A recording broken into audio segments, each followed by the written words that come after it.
and Phil, welcome to 4Ps in a Pod. Thank you. Yeah.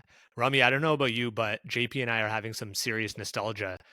This is taking us back to our days when we worked on Cheerios. You were at Cassette. I don't know if you're having that same sort of feeling right now.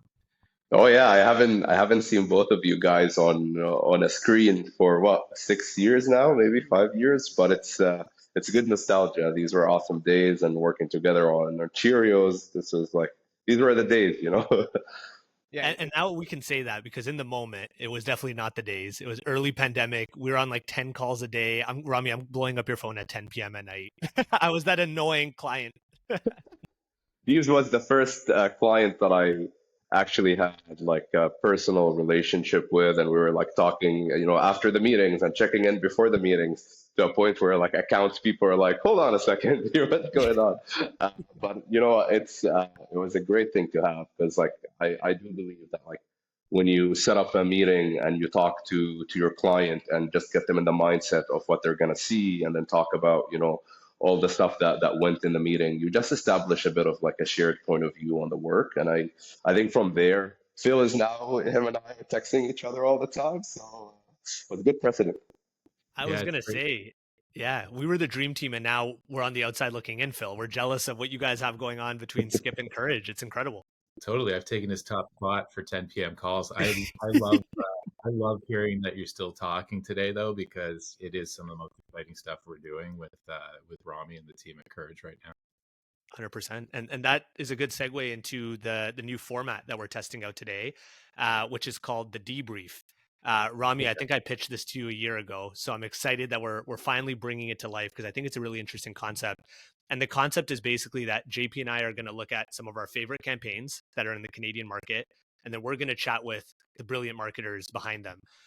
So we're going to do this every few weeks, and the goal is to chat with one client-side marketer as well as one agency side marketer to really get a full picture of what all went into the campaign, all the way from the output all the way back to the brief, hence the name, the DeBrief. So really excited about that. Today, Rami, we have yourself, and you are the executive strategy director at Courage. And Phil, you're the creative director at Skip, formerly known as Skip the Dishes. JP and I took a look at your LinkedIn profiles, and we found that you've both worked at advertising agencies such as Courage, Publicis, Cassette, Taxi, BBDO, Zulu, JWT, Arrivals and Departures, Ben Simon Byrne, and McLaren McCann. Crazy part is we left some out, but I feel like you've essentially, between the both of you, covered the entire industry in your time, which is amazing. And so no two better people to kind of kick off the segment with. Thanks. And promiscuity is a theme that we're going to continue talking It's breadth, not depth. You gotta get yourself around in a different kind of clients. That's amazing. JP with the politically correct way of saying that. I love it. Thank you. I love that. So today, without further ado, we're going to unpack a new brand platform and positioning statement that you both launched in your teams called Skip to the Good Part. We're catching you at probably the perfect time because you recently embarked on this brand transformation journey, which has included everything from new campaigns, a new brand name, a new rewards program called Skip Plus, and doubling down on partnerships such as the one that you have with the NHL. For anyone that hasn't seen the hero creative of Skip to the Good Part, here it is.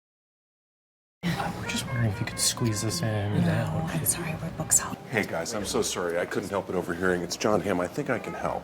Well, they say they're booked solid. Oh, so. yeah, they are. We are. But you can get us in? No, I can't. He can't. But I can let you in on a little secret. You could have skipped all of this. You know you can totally skip those. I don't think I can. Shouldn't you guys have just skipped this? We need groceries. I have kids at home. That's why you should skip it. Uh-oh. I don't think you're allowed inside the carts there, sweetie. Oh, this is Jon Hamm's dog. That's his name, not Sweetie. Cool, could you get him on my cart? This is really heavy. Looks like it. Yeah, that's why you should never do this. You should have skipped it. They better not have run out of chicken tenders. My blood sugar is tanking. Your mom decided to take her shortcut again. Should have skipped it. We should have skipped you. Becky. You're so mean. John. Skip. How long do these meetings last? All day. No.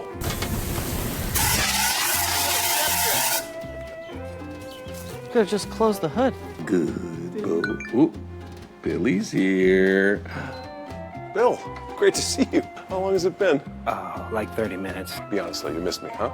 Well, You. you're not gonna make me eat this alone, are you? Oh man, I have other customers. I will see you soon. I know.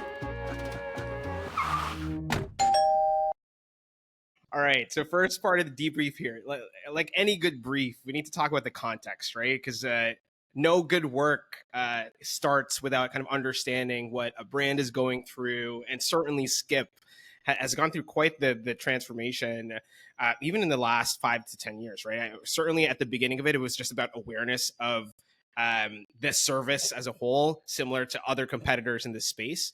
But now that there's a pretty good level of penetration for these services, now it's probably about differentiation, right? I actually didn't know this. Skip started as it's a Canadian brand.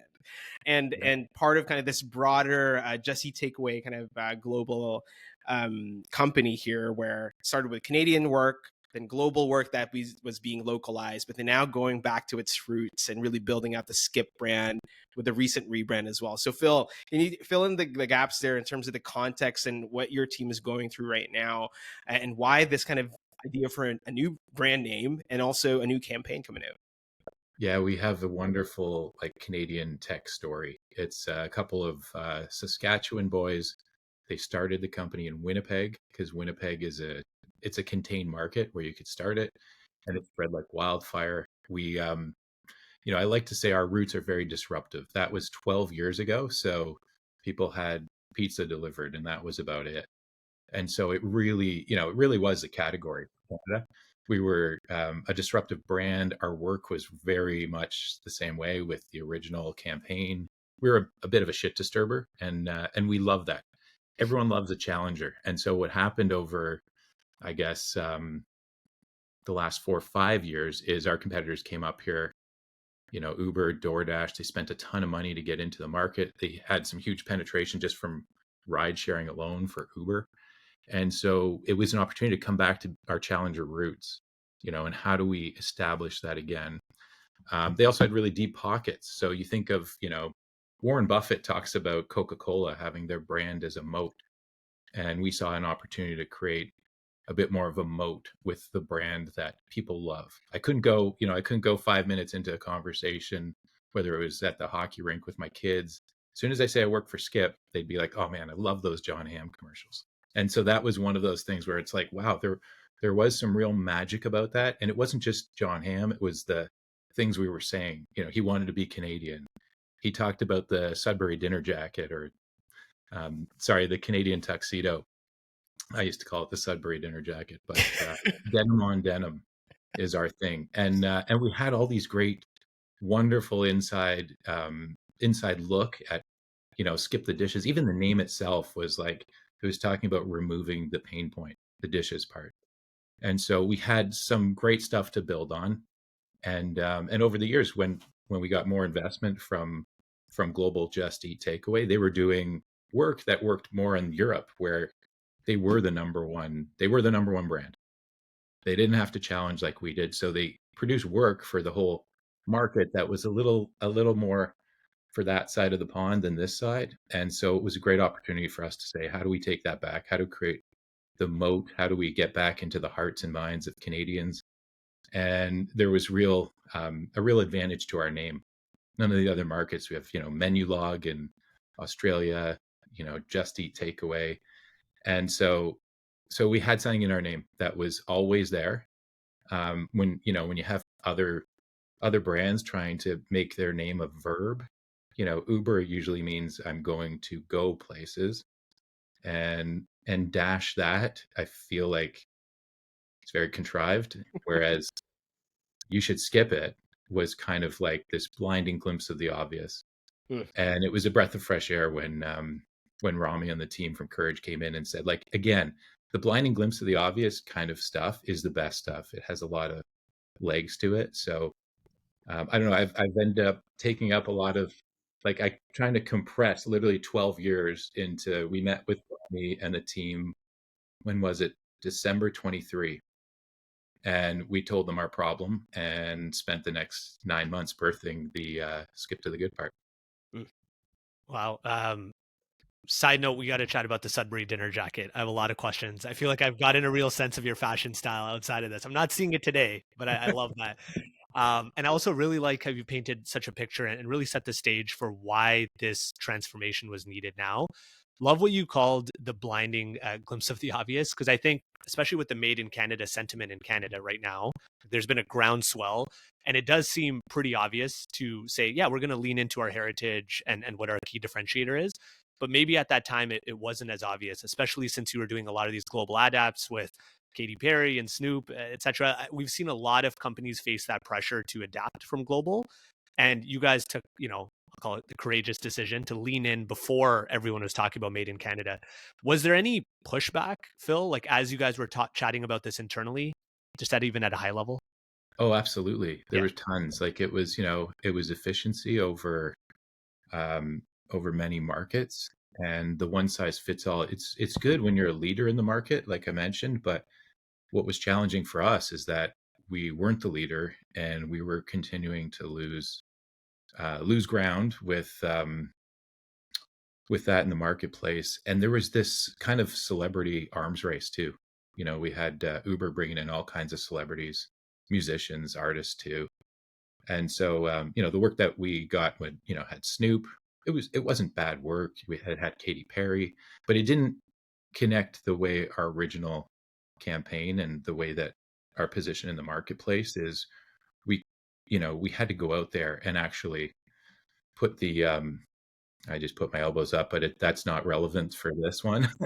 But we literally had to go out there and be a shit disturber, like go out there and remind people that Skip the Dishes is doing more than just helping you eliminate the dishes part. We're going to help you get your groceries, eliminate the crosstown run to get diapers, and more things like that. So it was like the perfect time to say, let's take a step back, look at the whole picture, and how do we get that sentiment that was the original for food delivery, Skip the Dishes, for now everything, for this opening the aperture for we can get you whatever you need, because it's a convenience app. It's not just a food delivery app anymore. And that was a really nice segue to like thinking different, thinking bigger, going a bit back to our roots. Like we brought Jon back, but not in the same way. And that was really key. And that's a great segue now into let's bring ourselves back to December 2023. And Rami, there's a meeting that's being set up by Phil and team, and they're about to brief. So I'd love to get your perspective on what you heard in that room. What was the brief to you? How many slides were there? No, I'm kidding. How dense was Too many it? to count. It was one page. It was very simple. Tell us a little bit about from your perspective and your team receiving that brief. I mean, I'll tell you like one anecdote before I jump into kind of like the work part. It was funny because it was December, and a lot of us are, even our leadership, people want to take their December break, but at the same time we're like, oh my God, what we just have on the table now is an amazing business problem to dive into. And a lot of us were like, okay, cool, let's try to like sit here and think about how we can crack this. And I'm not gonna lie, I feel like a lot of times in strategy, just to kind of build on what Phil was saying about like simplicity, we started with a more like we had more complex areas. Like this wasn't the first hit that immediately worked. We actually, I don't know, Phil, if you recall, this was the second meeting with positioning territories that actually worked. I think in the beginning, we went into some interesting areas like, Skip is your passport to Canada's diverse cultures, which was pretty powerful, but it felt limiting to food. And obviously, like the brand, one of the biggest strategic pivots we had was that we're not just about dishes anymore. So, even when we landed on some areas that we really like, they had a bit of flaws in them here and there. And I think it's funny because the more we started to then think about it, the simpler we wanted to go. And for me, it's funny because there's this TikTok thing, the song that went all over TikTok in the pandemic, Skip to the Good Part. And it kind of just something that triggered in our head, and we're like, oh my God, like think about it. Think about this unlock where every delivery brand is talking about what you can get. We're going to talk to people about what they can skip.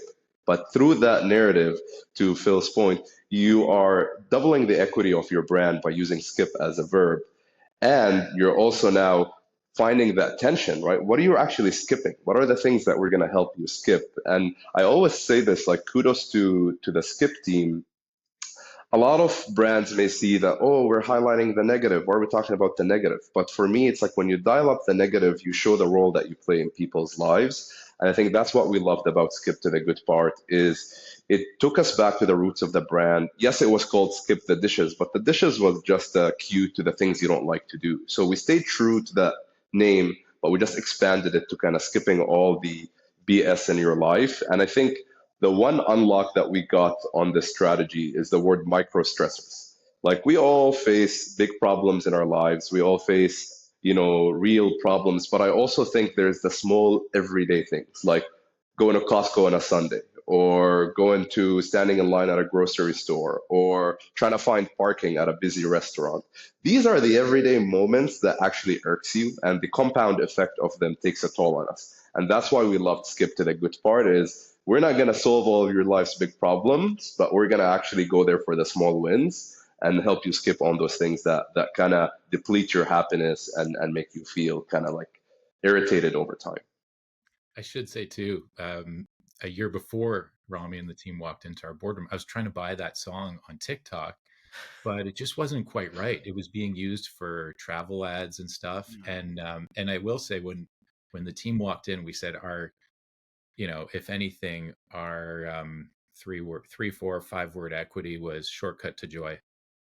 And so we were on the plus side. I always tell the team, I either want to see how we're a shortcut to joy or we're eliminating those micro stressors, because those are both, avenues to a small victory. It's not going to change your year. It's not going to change your month. It won't change your week, but it'll be that little victory in the day where you're like, yep, I got that. And there's a dopamine hit. I always tell people when if you order a chicken sandwich right now, Jeeves, on Skip, and you get a little pop-up that said, heads up, your courier's on your street, there's a little dopamine hit of like, yes. And that's that small victory. So where Courage took it, they opened the aperture to talk not just about the joy part, but also the elimination. And if you look at any study, failure is twice as impactful than a win in anything. In finances, if you lose $100, it feels twice as bad than if you win $100. And so it was kind of this real eureka moment. And I love that the team calls them micro stressors, because throughout the day, sometimes these little things that bother me, I feel like, holy shit, I'm turning into Larry David. Why does that bother me? But it really, like, I just hear that music playing and I'm going, oh my God.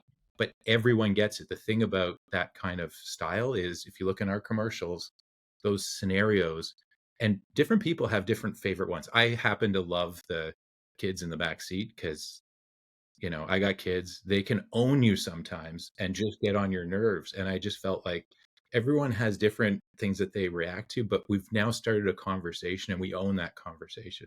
So that blinding glimpse of the obvious, taking back this joy, this little victory, and the things that we allow you to do without stating that. Like, again, it's not going to change that you go and tell everyone that you've had a way better day because you ordered on Skip. But in your own mind, that's a little fist pump. And what I love about this platform is it's probably every creative's dream, where even that's that question of, let's think of all the things that you want to skip. And yes, that is direct to the brand. It's exactly the product experience. It's exactly what you're delivering, but also from a creative platform standpoint, let's own other moments that Skip can kind of be part of. And so I think it just is a great seed for more great work to come. It's a platform that can really live over years, which is fantastic. Yeah, and I love how you mentioned Larry David. My mind went there too, like very Seinfeld-esque, just taking the little relatable moments and finding the humor in it that most people might overlook, that we overlook in the day-to-day, right? But you're kind of shining a spotlight on it. And I think it's an important point as well in terms of the tonality. Humor is just one of the most effective, ways to advertise, and you guys have really leaned into it, and it's very on brand. When Jon Hamm, those initial ads came out, it was kind of still playing in that same world. You've just kind of ratcheted it up even a little bit further in certain cases, which is amazing. Also love how much time your team spent on this positioning front. We at General Mills always say, it's the starting point and the through line throughout the work. And if that is not in a good place, the output won't be. And so love that. And Rami, you highlighted maybe a little bit of the tension isn't the right word, but the upfront work that was being done around other territories, right? It seemed like there was this passport concept, and skip to the good part kind of came to fruition a little bit later. Any other major moments of maybe tension in the creative development process, maybe after the brief, between your teams or just in general, or maybe big challenges that you guys faced in bringing it to life?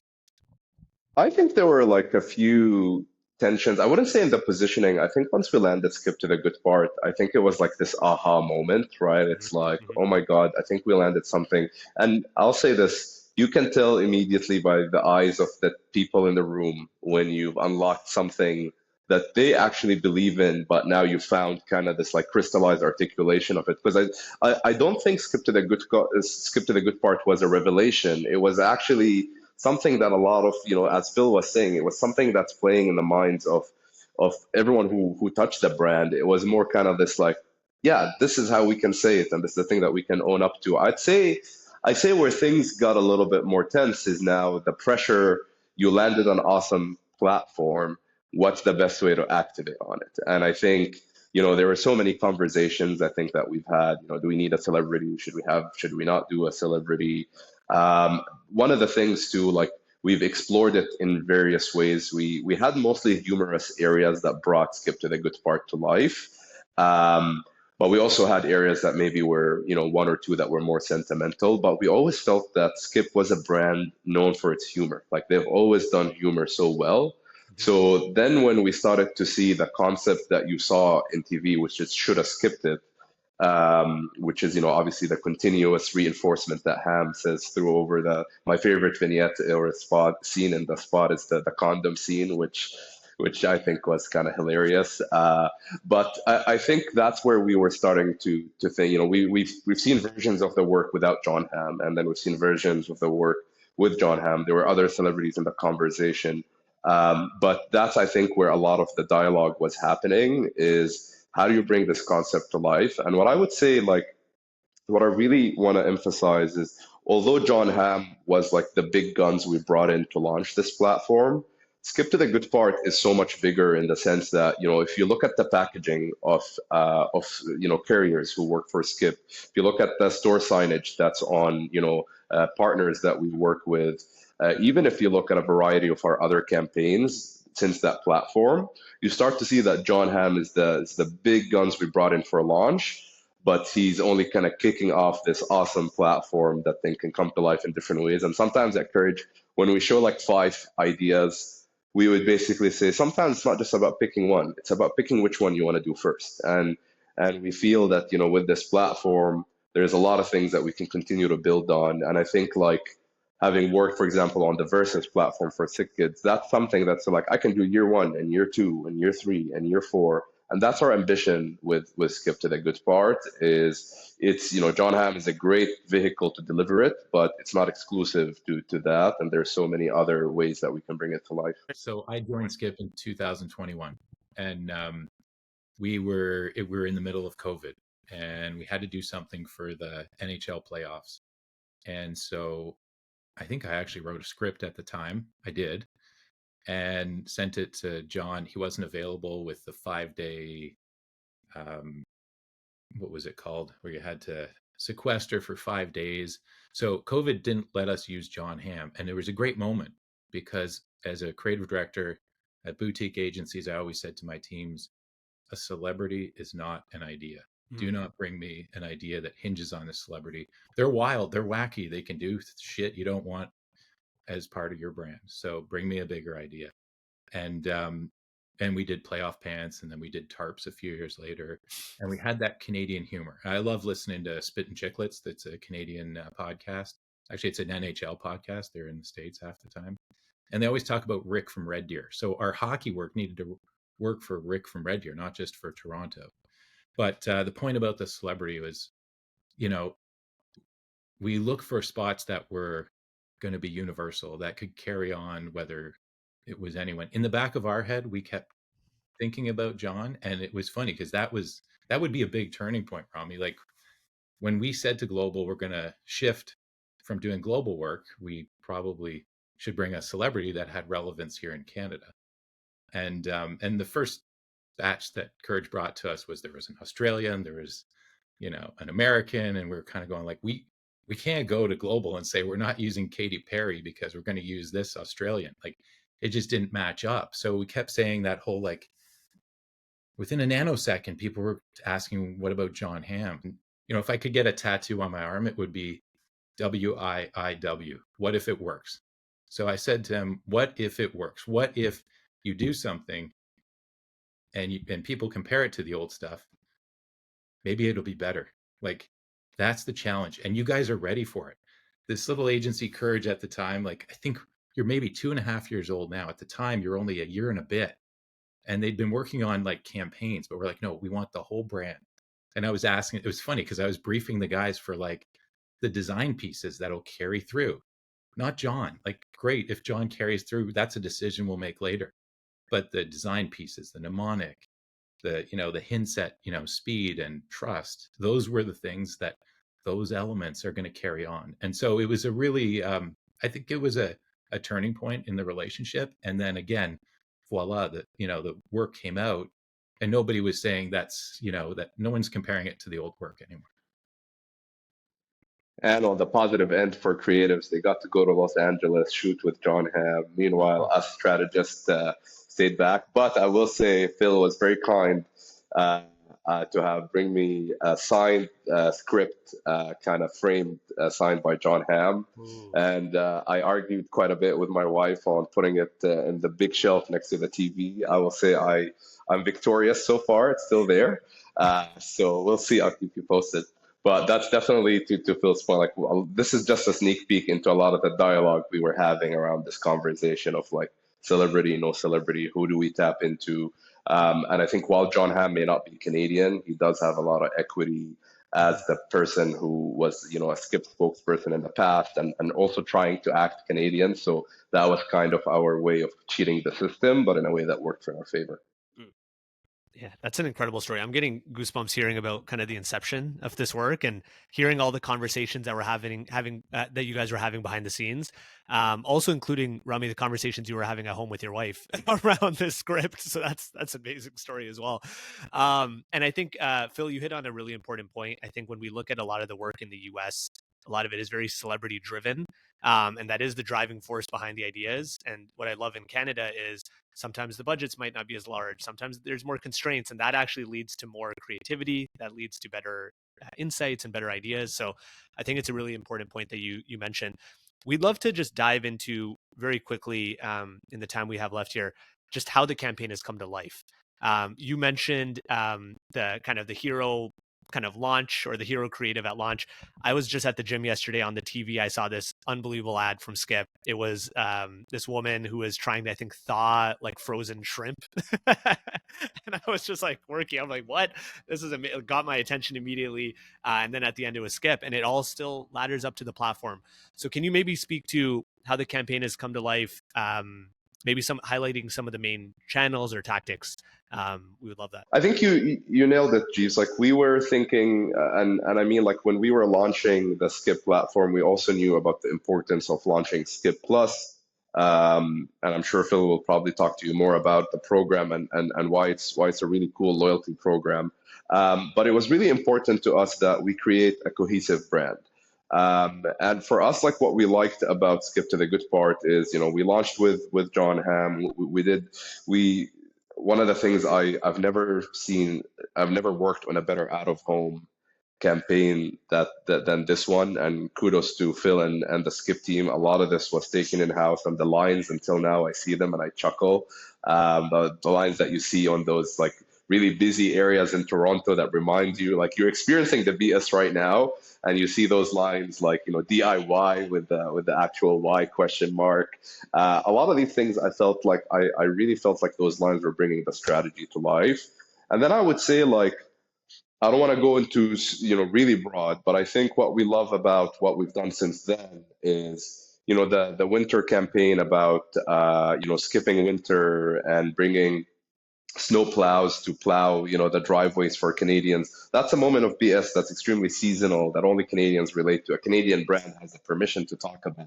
And it's so good that it fits right within Skip to the Good part, right? It's like shoveling snow is basically the definition of BS that we deal with in the winter months here. So I think for us, it was kind of, let's start this message, but then let's look at our yearly calendar and plot out all the other points where we can plug in. Even when we talked like about food banks, a really established partnership that Skip has with food banks, it was about how do we help people. People want to do good, but there's a lot of friction in doing good, right? You gotta take your box of food, go to a food bank and do it. Some of us do it, some of us live really busy lives. So we're like, how can we give them the good feeling of doing good and removing the friction of that process? So we had this idea of skip the trip. So we'll come to your house, we'll take your food donations and give them to food banks. So that's just like some of the elements that came to life through the strategy. Well, if I could just build on it too, because Jeeves was also asking about Skip Plus, and I do want to go back to what the reason I said it was a blinding glimpse of the obvious for our marketing that we do for Skip, the Skip to the Good part, is we said every program we need to funnel it through Skip to the Good part. If it doesn't thread that needle, we shed it or we rebuild it so it does. So the Skip Plus work that you're talking about, we're doing loyalty. Big surprise in Canada? No, loyalty is a big thing. But if we can't fit it through how it helps you eliminate the bullshit, shortcuts to joy, then it's not a Skip Plus program. So we have this great mantra that's not just consumer marketing, but it's also how we commercialize our business, how we think of like, what are other benefits to build up on this cumulative strength of this brand that's big? Like it's really big. Like I said, bigger than Jon Hamm execution, but altogether, what we're trying to do is continue to build reasons for us to stand for that in people's minds, and Canadians, when they're looking for shortcuts, when they're looking to eliminate BS.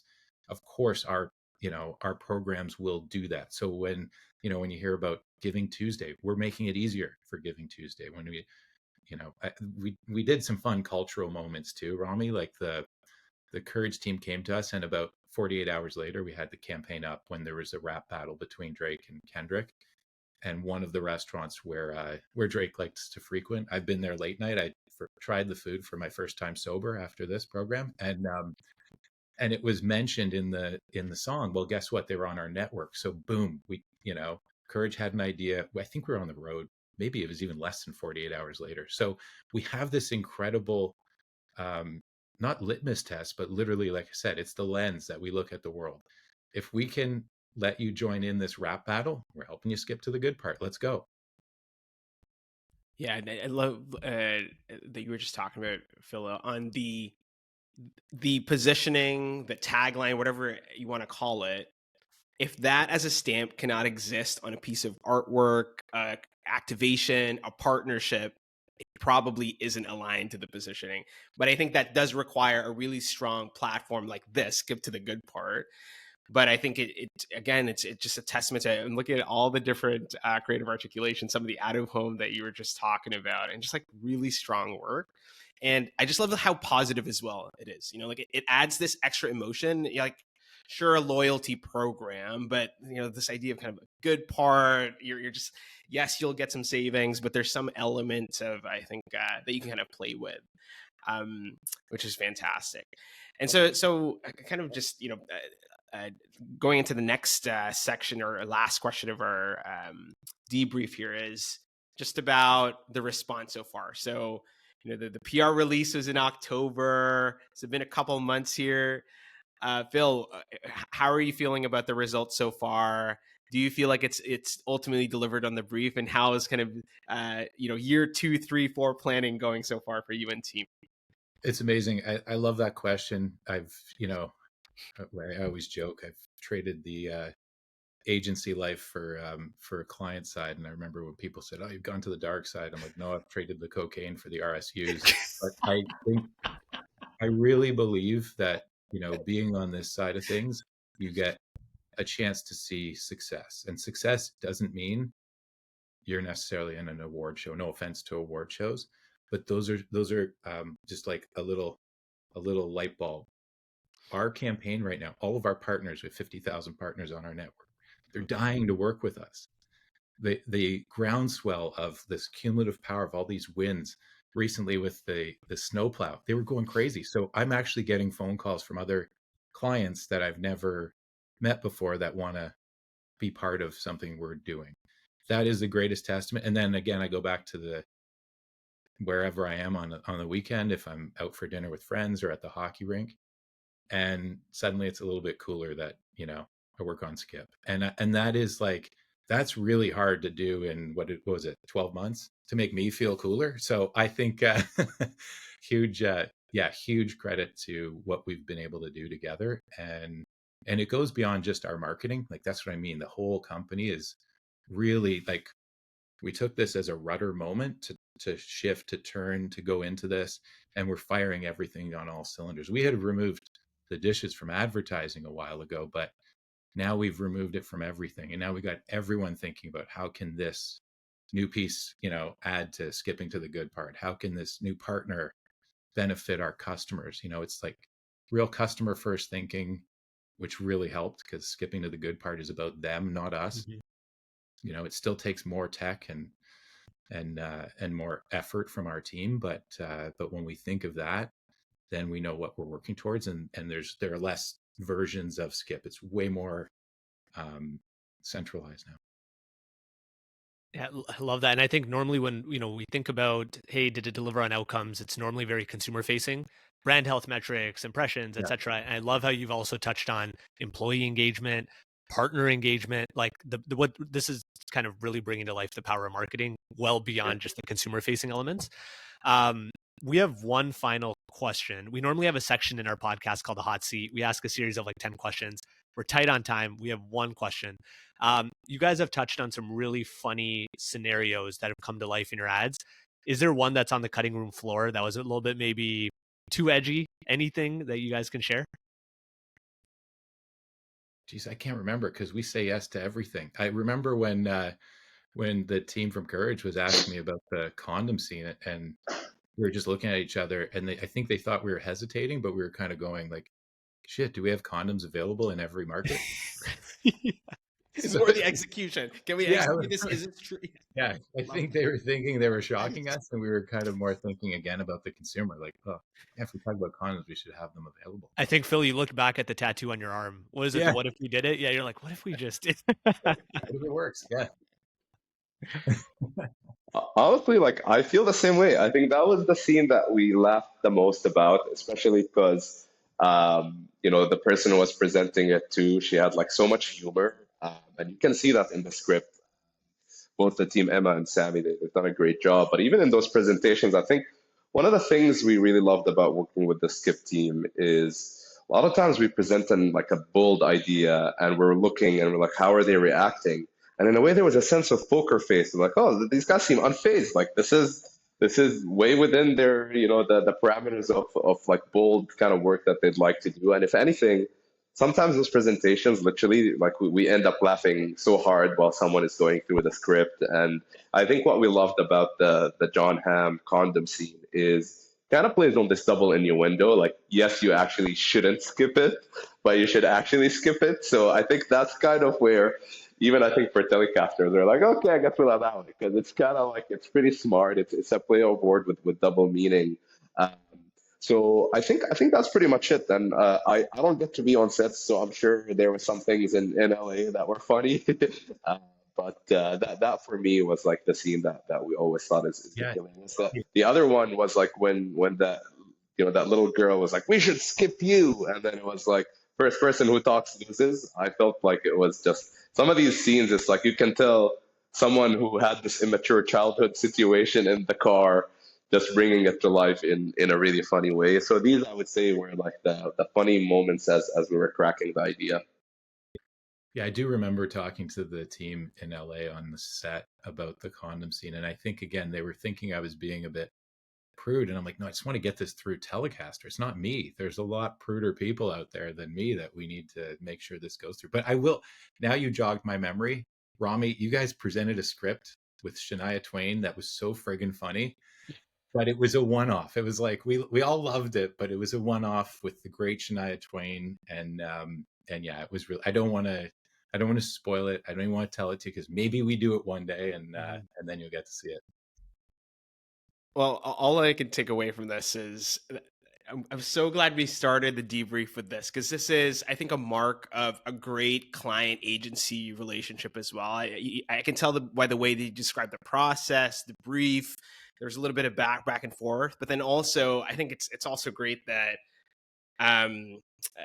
there wasn't much left on the cutting room floor, because number one, that means that the platform is amazing, left lots of room for creativity. But then I think on the client side, there's also a lot of openness, kind of like a yes and kind of mindset, right, to build, which that's what we all want to. And I'm really kind of excited to see where this platform goes over the next little few here. So on that note, Rami, Phil, thank you so much for the time. Honestly, this is so great. We could have gone for a part two. Maybe we will in the year to articulation of this platform. But yeah, thanks to Jon Hamm for coming back with the platform, honestly. No, for sure. And like honestly, I echo that. I think we have the right recipe for like great work. You know, we have really what we love is like we see great openness to creativity from Phil and team, and I think it lives so closely to like our manifesto of how we like to work. And yeah, maybe we'll chat soon when we see Skip to the Good Part 2.0. So stay tuned for that. Looking forward to it. Thanks, everyone.